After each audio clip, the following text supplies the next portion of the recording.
everyone. Thank you for tuning in. Thank you for watching. This is AMs with Annette. This is your UK business and coronavirus update today. I am Annette Ferguson. I'm CEO of Annette & Co, UK-based accounting firm. I'm a chartered accountant and certified Profit First professional, and I help business owners take home more money from their business for them and their families to enjoy. Of course, at this point in time, that is incredibly challenging, which is why I decided to start AMs with Annette and start these live streams each weekday at 11 a.m. So thank you for tuning in. I very, very much appreciate it. And again, I have a really itchy nose today. This seems to be a thing of when I go live. I seem to get an itchy nose, which is very, very bizarre. Good morning, Bob. Good morning, Lewis. Thank you for tuning in. If you are tuning in today, do give me a hello in the comments. Do let me know that you are here. Good morning, Dunhill. Good morning, everybody. So this is all about, this session is UK business and coronavirus updates. So I'm speaking about all things to do with the economy, the government, the banks, the legislation, all those kinds of things. What I am not covering off is anything around politics or around the health situation, because neither of those are my speciality. So I am not going to cover off either of those. Good morning, Lewis. Thank you for saying hello. I do appreciate it. Thank you, everyone who is tuning in. If you are tuning in, do give me hello in the comments. It makes my life much nicer if people do say hello whilst I'm on live and do have a chat with me. Good morning, Joe. Good morning, Rafe. Thank you for tuning in. So the first thing I want to cover off today is a report in City AM, which speaks about a survey finding that 2/5 of UK SMEs face permanent closure. It is saying that coronavirus will cost each UK SME on average around £12,000. That is when we tie together lost revenue and increased costs at the same time. There are approximately 5.8 million SMEs in the UK, and the report says that 4% have already stopped trading permanently. This is something that we are going to see. We are going to see, unfortunately, business failures as a result of this, and not just big business, but we are going to see SME failures as well. Small owner managed businesses, small limited companies. We are, unfortunately, as a result, as I said, of decreased revenue, potentially decreased footfall going forward with social distancing measures, etc., and then increased costs for keeping themselves, the workforce, and their customers and clients safe. So in businesses that were already close to their break-even point, that weren't making big profits, that were making incredibly small profits, didn't have much leeway in order to sustain these kinds of situations with increased costs and reduced revenue, unfortunately. So we're going to see more of that come out without a doubt over the next few weeks and months as well, unfortunately. So good morning, Lauren. Good morning, Peter. Good morning, everyone who's tuning in. I do appreciate you watching, whichever platform you are on. Thank you for joining me this morning. I very, very much appreciate it. So I'm going to take a drink of my tea before I cover our next point as well. So whether you are watching on TikTok, Instagram, YouTube, Facebook, Twitter, Periscope, or inside my Uncover Wealth community, my private community on Facebook, thank you so much for tuning in, and thank you for joining me. Now, if you have not already come into the Uncover Wealth community, I invite you to join me in there as well. That is my private community on Facebook. You just need to go over there and put Uncover Wealth community into the search bar and you will find us. I do invite any business owner to join me in there. I have exclusive trainings and things that happen in there as well, so I would love to see you there. The Office of National Statistics has released some data as well over the last 24 hours. They are saying that 42% of businesses have less than 6 months cash reserve available. 4% now have no cash reserves at all. 79% have applied for support under the job retention scheme. And out of that, 27% of their workforce are being furloughed. We're also hearing that 24% of businesses who have paused trading expect to start in the next 4 weeks, and 31% expect to start trading again in more than 4 weeks' time. So cash reserve issues, a big issue for many businesses. A lot of business owners and businesses run very hand-to-mouth businesses. And unfortunately, when you are in that position, should one tiny bit go wrong, then you have a problem. I'm just going to block an incredibly rude comment on TikTok. I do not put up with sexism in any way, so we're blocking that from the stream. Apologies for everyone else who may have seen that. So Joshua, thank you for tuning in. Thank you, Stuart. I appreciate it. Thank you, Marion. Thank you for tuning in. It's a pleasure to have you tuning in today. If you are tuning in, do give me a hello in the comments. Do let me know that you are here. It would be great to say hello back to you. So do let me know that you are here as well. We're hearing of more redundancies as well. EasyJet have now announced that they are cutting 4,500 jobs. As I mentioned in the first point, that we are going to see more and more business closures. We are going to see more and more redundancies. We are going to see job losses and increases in those people who are unemployed, unfortunately. We know that now 8.4 million UK employees are on furlough. That is the latest data from the government of the number of people on furlough. And of course, we know that these people are potentially the hidden unemployed, a term that has been used a lot over the last few weeks, that these people who are on furlough, a proportion, potentially a big proportion of them, will end up being made redundant, unfortunately. So that is going to be incredibly difficult as that comes down the line. And as I say, EasyJet cutting 4,500 jobs and announcing that we're going to see other redundancies being announced, big and small, over the next few weeks and months as well. For those of you who are tuning in and just joining me, this is the UK Business and Coronavirus Update. Is AMs with Annette, which I do weekdays at 11 on whichever platform you are on.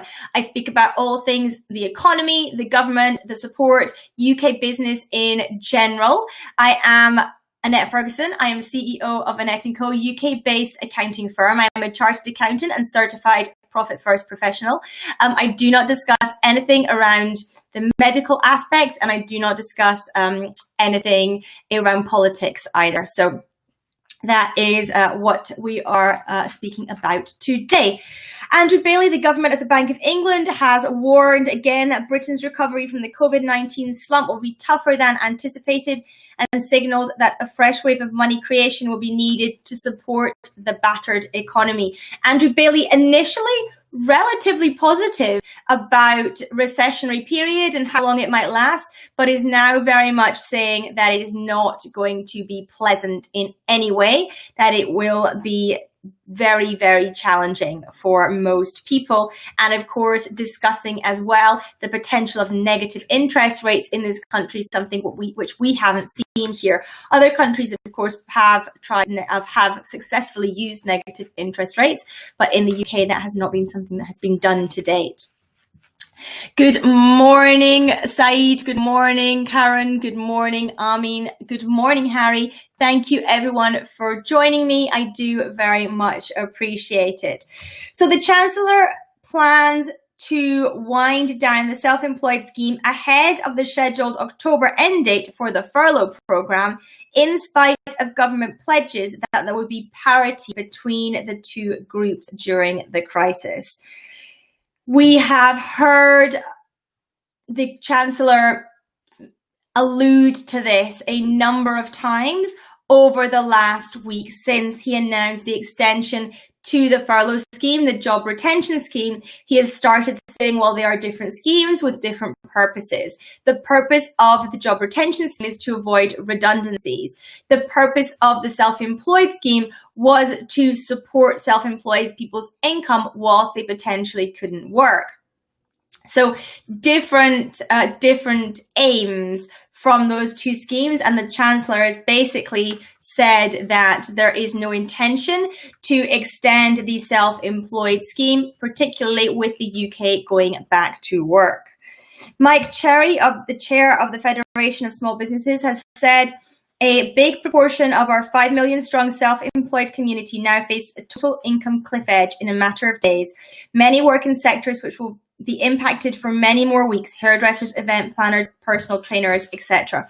And exactly, of course, we know that many businesses are being encouraged back to work, non-essential retail opening up from the 15th of June, but there are still a huge number of people who are unable to do their jobs as a result of social distancing measures. Those jobs are employed jobs or self-employed roles.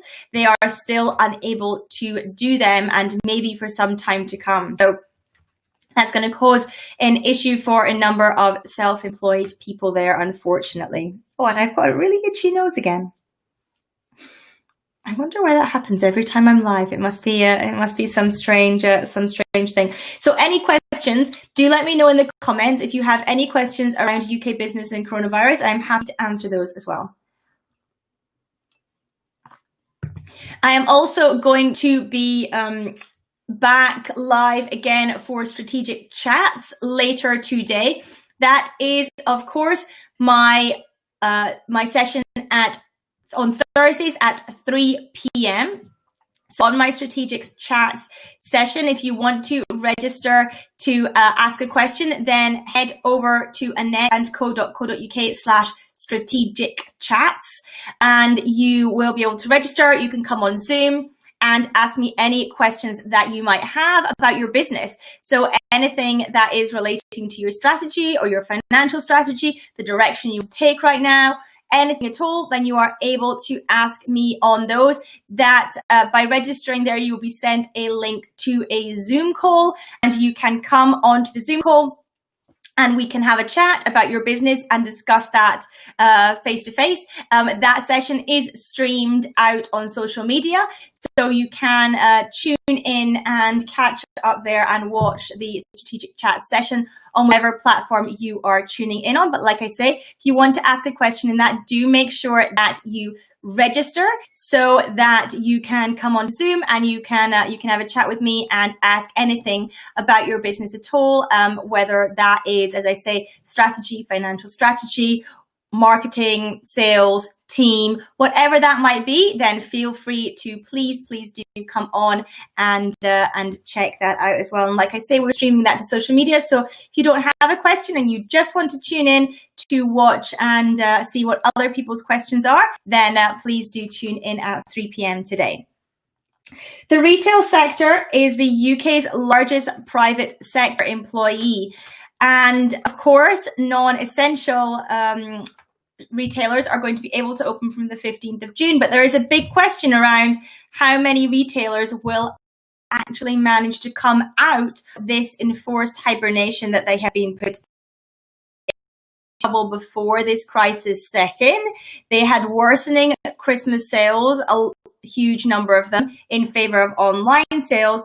We've heard about rent increases, business rate increases, and of course an increase in minimum wage having come in as well, not to mention the increased competition from online shopping, which of course has increased even more now because that is now what people are doing. They are shopping online.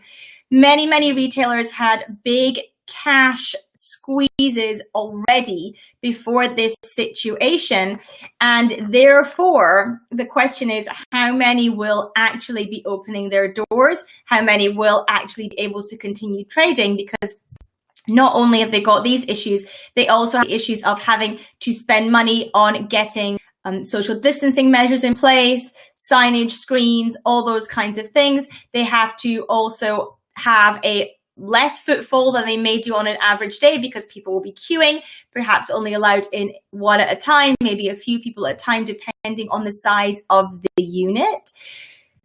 Coupled with, as I said, this move for a lot of people to online shopping, people being scared potentially to go back into retail environments because of the unknown, because they want to try and protect themselves and that side of things as well. So retailers are going to be suffering some real issues, along with potentially they have a shop at the moment full of obsolete stock. As we came into this, all the spring stuff would have been getting put on the shelves, and now we're heading into summer. So they potentially have a bunch of obsolete stock as well that is currently sitting in their shops, and whether or not, of course, they have the cash to restock is another question as well. So retailers really facing a massive, massive problem. Retailers, as I said, one of the UK's largest private sector employer. So we're going to have some issues there as well, in terms of unemployment too, if a number of them do not open their doors. We've already heard of a large number of larger businesses closing their doors, Warehouse, Oasis, just to mention a couple. So it's likely that this sector is going to see some problems for a long time after this as well as a result. UK job vacancies have crashed by almost 60% in May. And that is coupled with the fastest rise in unemployment since 1947. Quite incredible numbers there as well. Of course, this is off the back of employers just being scared about employing people, already having a number of their staff on furlough, therefore not having the work in for the staff they have, let alone needing to recruit other people as well. So big problems there. As I said, fastest rise in unemployment since 1947. That will keep going. We are seeing that. Now, when we came into this crisis, we did have one of the highest levels of employment that we have ever had. So, coupled with this crisis, we are likely to see a massive spike in unemployment as a result. Drinking my tea. Any questions that you have on this, do let me know in the comments. I am happy to answer those. So please do let me know if you have any questions. Please let me know in the comments.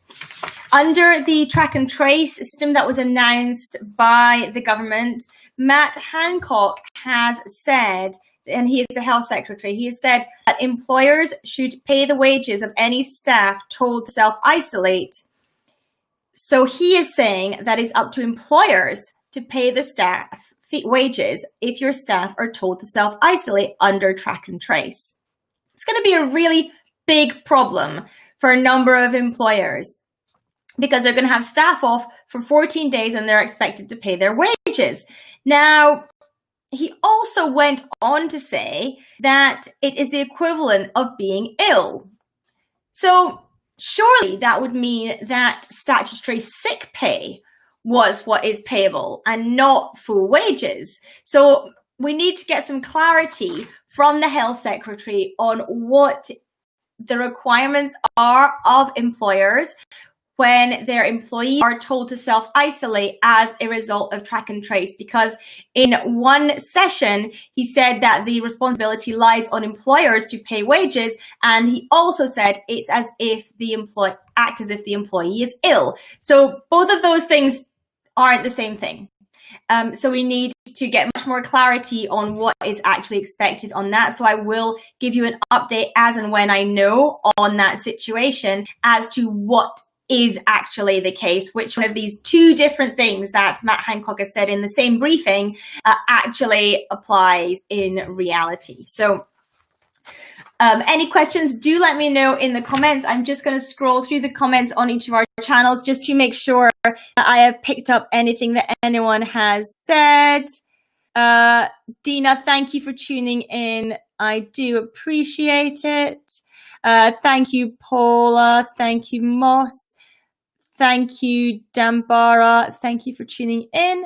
Thank you, Farzam. Thank you, Amy. Thank you, Eloisa. Thank you for joining me. I do appreciate it very much. And I think I have all the questions that have been asked. I think I have covered everything. So I am here weekdays at 11 a.m. for AMs with Annette. We are currently speaking about UK business and coronavirus updates. That is what my AMs with Annette have been covering of late. I am very pleased that this is my 32nd session of AMs with Annette. So I'm very much enjoying these 11 a.m. sessions with you all. And as well, I'm back at 3 p.m. today for strategic chats. That is where you can hop on a Zoom call with me and others who decide to join, and you can ask any question that you want about your business. I will help and support you as much as I can with those questions. I will answer them openly and honestly.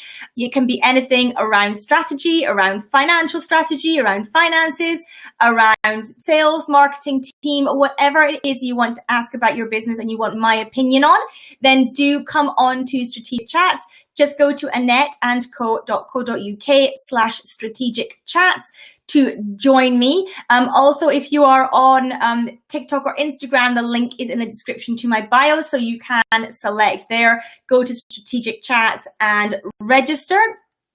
I would love to have you on there. As I say, that is basically my Zoom Q&A session. So hop onto Zoom with me. We can talk about your business, and that will be streamed as well. So I invite everyone who is watching to register for that. It happens every Thursday. So if you register, you get the Zoom link out, and then any Thursday you choose at 3 p.m., you can hop on. So I would love to see you on that session today as well. Like I say, it will be streamed too, so you'll be able to watch the stream as well.